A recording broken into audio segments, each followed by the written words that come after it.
Hello and welcome our blood viewers to RTD's News English edition. As usual, we bring to you the major and top highlights of tonight. The Prime Minister chairs the 8th coordination meeting on the national drought response. Prime Minister's office. And on the international scene, Russia announces death of all passengers on missing plane found burning.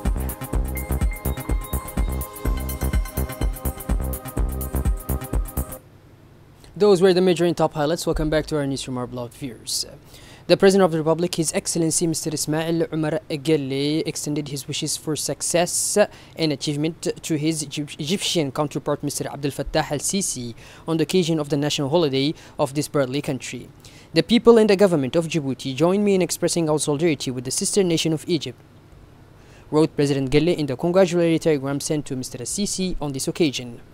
Our country embraces the celebration of Egypt's National Day, the July 23rd Revolution, and all the more wholeheartedly as it stands as a foundational and historic milestone in the ultimate triumph of progressive values in Egypt and across the region, noted the head of state in the same message.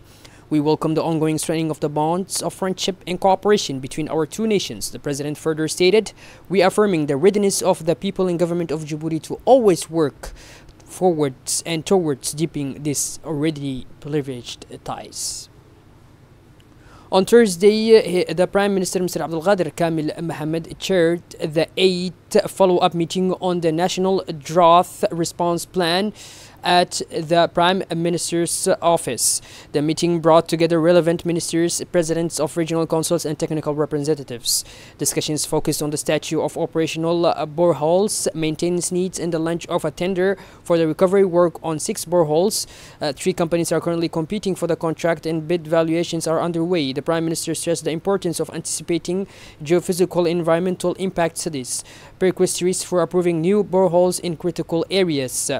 Regional Council presidents highlighted the need for systematic preventive maintenance as a key condition for ensuring access to water and avoiding costly repairs.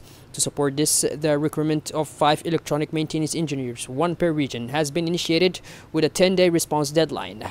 The Prime Minister also called for greater community involvement in managing water infrastructure, particularly through the establishment of local funding plans for fuel security and spare parts, to complement external support. To ensure the sustainability of this response, several actions were agreed upon.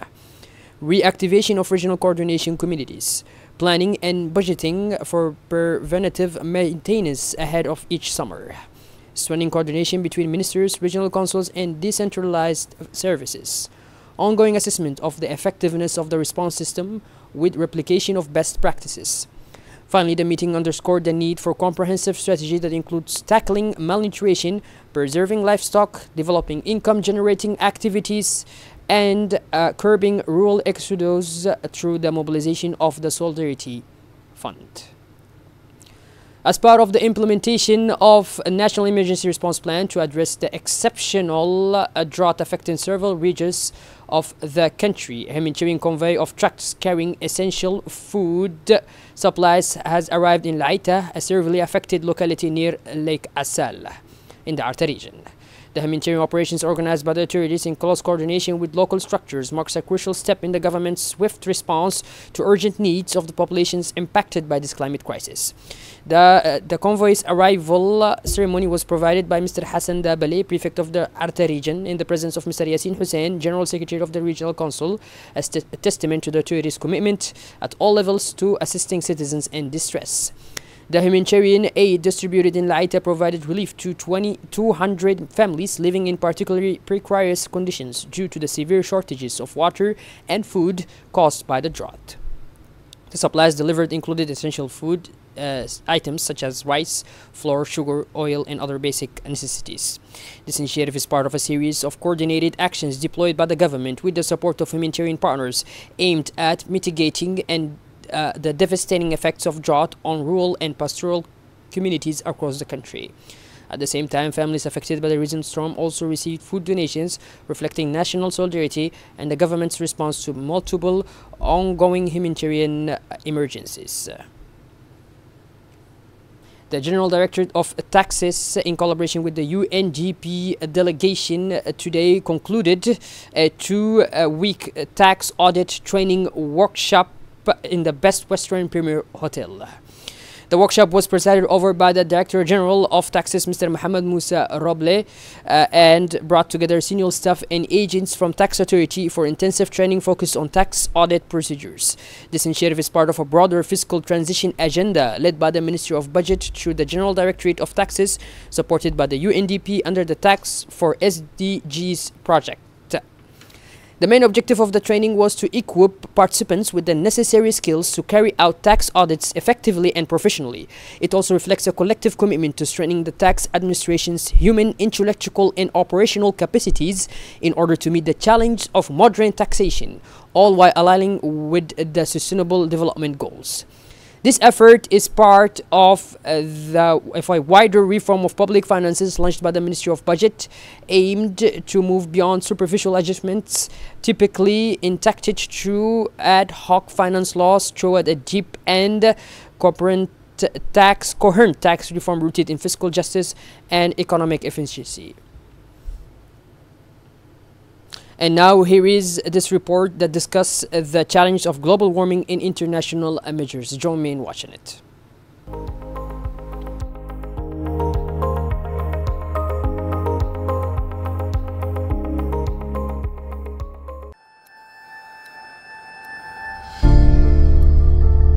Since 1950, as a result of human activities, greenhouse gas emissions into the atmosphere have been increasing, which has led to a straining of the natural greenhouse effect and an increase in the Earth's average temperature of 0.7 Celsius. According to current estimations, this phenomenon will become even more pronounced in the coming decades. The first effects of this warming are already being felt. Since 1980, glaciers have retreated by an average of 20 to 30%. It is estimated that by 2050, 75% of glaciers will have disappeared. Glaciers store water from precipitation during the winter and gradually release it during the summer. During periods of precipitation, this results in more flooding and landslides. If the Earth's temperature increases, the ocean also warms up. As the water warms, it expands, which means it needs more space. As a result, the oceans overflow and flood the coastal areas. This phenomenon is further aggravated by the melting of glaciers in the polar regions. In some regions, precipitation is decreasing and spaces are becoming more arid and sometimes even threatened by desertification. Other regions, on the other hand, are seeing an increase in precipitation which is causing flooding. On another level, we are already seeing an increase in unusual and even extreme weather phenomena such as droughts or hurricanes. It is estimated that the number of climate-related natural disasters has quadrupled in the last 20 years. Species migration, threats to biodiversity, and the disappearance of ecosystems are also part of the impact of global warming on the environment and life. Damning indictment of failed climate leadership. With fact upon fact, this report reveals how people and the planet are getting clobbered by climate change. Nearly half of humanity is living in the danger zone now. Many ecosystems are at the point of no return now.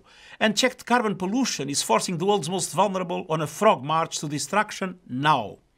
The facts are undeniable. This abdication of leadership is criminal. The world's biggest polluters are guilty of arson on our only home. It is essentially to meet the goal of limiting global temperature rise to 1.5 degrees. And science tells us that will require the world to cut emissions by 45% by 2030 and achieve net zero emissions of greenhouse gases by 2050. This is why the United Nations Climate Convention, known as COP, has been the most important meeting of the international community since 1992 to address the challenges of climate change. Since the COP3 in 1997 at the Kyoto Protocol, the signatories of the Rio Framework Conference have committed to significantly reduce greenhouse gas emissions. Unfortunately, the results are not forthcoming. In December 2015, COP21 in Paris succeeded in adopting a legal binding international climate agreement. 196 parties adopted it. It provides for keeping global warming below 1.5 Celsius, limiting greenhouse gas emissions to achieve carbon neutrality, and including aid to developing countries. Unfortunately, the terms of the COP21 are only respected by few countries. Climatique comme un compte à rebours vers des lendemains hostiles et incertains. Il est acquis que si rien n'est fait dans moins d'un demi-siècle en Afrique de l'Est. For the President of the Republic, global efforts to moderate greenhouse gas emissions must continue in order to reduce their impact on populations. Climate change is a countdown to a hostile and uncertain future. It is a fact that if nothing is done in less than half a century in East Africa and the Middle East, it will be impossible for human beings to survive because of the extreme temperatures caused by greenhouse gases. Desertification, soil impoverishment, dying absence floods and climatic phenomena are already recurrent hazards against which our populations are fighting with their own partly means. Ladies and gentlemen, we know that the fight against climate change can only be won if we take drastic measures to reduce greenhouse gas emissions, in accordance with the principle of common but differentiated responsibility. The developed countries, which have a historical responsibility for global warming and which have sufficient technological and financial capacities, must lead by example. These countries must set an example by substantially reducing their greenhouse gas emissions. Similarly, developing countries must assume their share of responsibility. No economic argument can justify endangering the planet, because the material growth and wealth that we put forward today will be desultory in the face of the huge costs generated by climate catastrophes. What to say about the human lives that will be lost? Devant les coûts abyssaux engendrés par les catastrophes climatiques, que dire des vies humaines qui seront perdues? The COP27, the Sharm el-Sheikh Climate Change Conference in November 2020, will offer countries the opportunity to fulfill their promises and commitments in order to further concretize the Paris Agreements and push the global strategy to fight against global warming. For the past 5 weeks, the Ministry of Women and Family has been leading a series of training sessions and awareness workshops across the capital and interior regions to combat gender-based violence and raise collective awareness around this critical issue. These sessions, led by specialized trainers, address the various forms of GBV, whether physical, psychological, economic, or social, as well as their deep and lasting impact on victims and social cohesion. The program also emphasized prevention strategies, reporting mechanisms, and support services for survivors. A wide range of stakeholders have been mobilized: women's association, youth, community leaders, local authorities, and professionals from the health of education sectors, reflecting a shared commitment to ending these harmful practices often rooted in tradition. The Ministry of Agriculture, Water, Fisheries, Livestock and Fishery Resources, in partnership with the Center for Leadership and Entrepreneurship, CLE, and the Djiboutian Chamber of Commerce, held the final stage of the awareness caravan on the investment facilitation mechanism this Wednesday in the Ali Sabih region. This initiative is part of the DRIVE project, Disaster Risk Reduction, Inclusion and Value Enhancement of Pastoral Economics in the Horn of Africa. Main objectives was to inform and mobilize local economic stakeholders around the investment facilitation mechanism, an innovative funding tool designed to support livestock-related projects and strengthen pastoral value chains in line with the vision of inclusive and sustainable rural development. The event was provided over by Mr. Sharmaki Hassan Alale, President of the Ali Sabih Regional Council, and drew large and diverse audiences including herders, entrepreneurs, regional officials, representatives from the Livestock Transporters Union, and local authorities.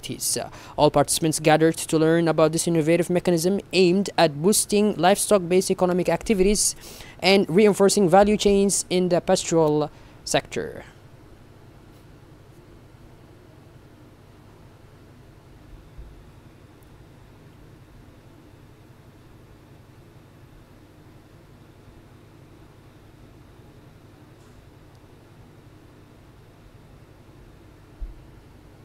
Under the auspices of the State Secretariat for Sports, the Djiboutian Federation of Underwater Sports organized a training session this past weekend for young diving enthusiasts. The training aligns with the Federation's broader goals of developing underwater sports and raising awareness about marine environmental protection.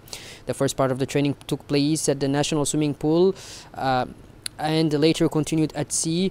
Participants were introduced to several disciplines, including scuba diving, free diving, fine swimming, kitesurfing, and rescue and first aid techniques. Beyond sport, the Federation is also committed to protecting Djibouti's coastal areas, promoting professional training in underwater professions, and advancing marine ecotourism and environmental conservation.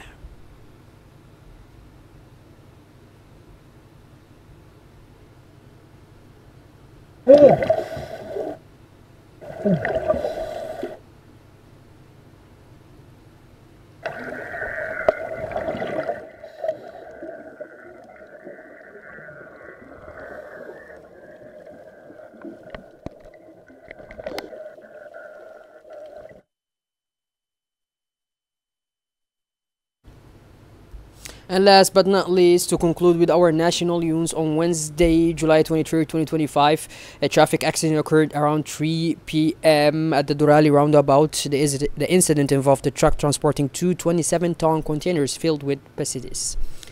Coming from the container terminal, the driver lost control of the heavy vehicle while attempting to navigate the roundabout. One of the containers tripped over the left side of the truck and fell into the roadway. Gendarmerie road safety officers quickly arrived at the scene to secure the area, carry out the necessary assessments, and manage traffic flow.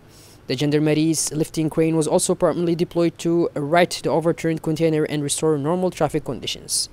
Thanks to the swift and effective response, the situation was brought under control with no human casualties reported.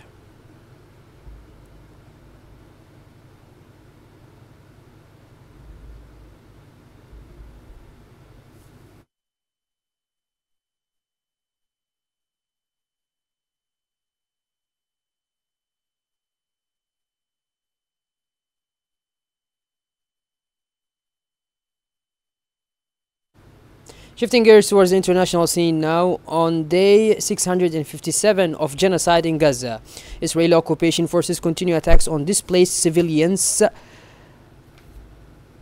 population as a number of Palestinians who have died from starvation rose to 111. This is unfolding amid worsening humanitarian suffering, deepening famine, and increasing difficulty in accessing safe drinking water.